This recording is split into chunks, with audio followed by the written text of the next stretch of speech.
Birthday celebrate చేస్తామని చెప్పి మహిళపై దారుణం.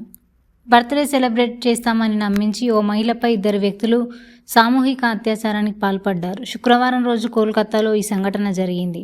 ఇద్దరు తెలిసిన వ్యక్తులు తనపై అత్యాచారానికి పాల్పడినట్లు హర్దేవ్పూర్కు చెందిన 20 ఏళ్ల మహిళ ఆరోపించింది. చందన్ మల్లిక్, ద్వీప్ బిశ్వాస్గా గుర్తించబడిన నిందితులు ప్రస్తుతం పరారీలో ఉన్నారు.